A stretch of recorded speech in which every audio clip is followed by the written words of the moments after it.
Here we are with Michael Schuster, and I would like him to ask to present himself, because I know that he has a lot of interest and he is interested in Web 2.0 since a lot of time. So would you like to introduce yourself? Yes, of course. I'm Michael Schuster. I work for System One, a company from Austria who specialized in enterprise collaboration and search technology. And I've been active on the web for 10 years, blogging since 6 or 7 years. And so I came very naturally in the social software and what we now call Web 2.0 area. And so it's only logical to work in this area to bring that practices and technologies to enterprises. What do you think that are the benefits for enterprises using the social cooperation and Web 2.0? My belief is that apart from the actual benefits that there are, that it's you can't run away. This development trend that is going on, it will catch you. So the main message is that you should do something about it at the time that you have options to act. But still, there are lots of benefits. The examples that we know about collaboration technologies in the enterprise and about social software in the enterprise show us that it makes a big difference in cooperation and collaboration between persons, between teams, that it helps foster innovation, that it shows you new insights into your company that you haven't had before, and allows you to completely change the way you do your business if you let the change happen. I know that during your speech before in the morning, you called a phenomenon like the MySpace generation. What is it? That's basically a term that made it on the Business Week cover, but the underlying trend is very interesting. It basically says that we, as we're sitting here, you and me, and probably a lot of the people that are watching this video afterwards, we're digital immigrants, so we found our ways into the technology. And that's a big difference between us and the generation coming, or the generations coming, that have been born with the internet and then that have a completely different way of interacting with it.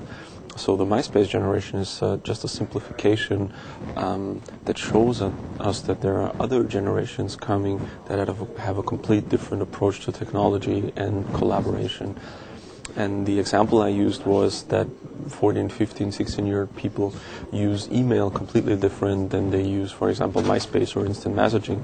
So they have a different tool set with different types of use and a different approach to technology in general.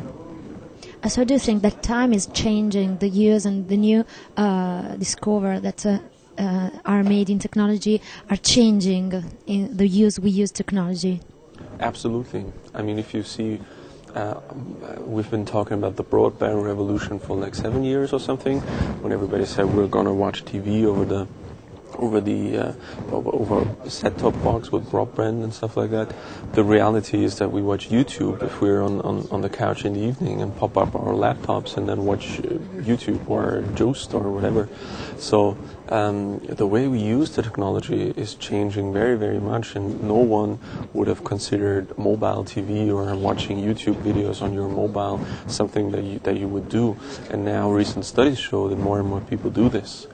So I think we're facing a very fundamental change in the way we use it. Technology gets more common in our lives, and we have completely different interaction models behind that use of technology. I have a last question for you. You came from Austria to join this conference. What do you think about it? What are your impressions about the speech and the people who are talking? I have to admit that I'm at quite a lot of conferences in various countries, Germany, US, Austria, and a trend that also recently came up in the web that I like very much is some sort of an unconference format, which is not that much a conference, but it's just a gathering of people who have interesting things to tell and just join or engage in a conversation. That's basically resembling what is happening on the web in a real-life conference format.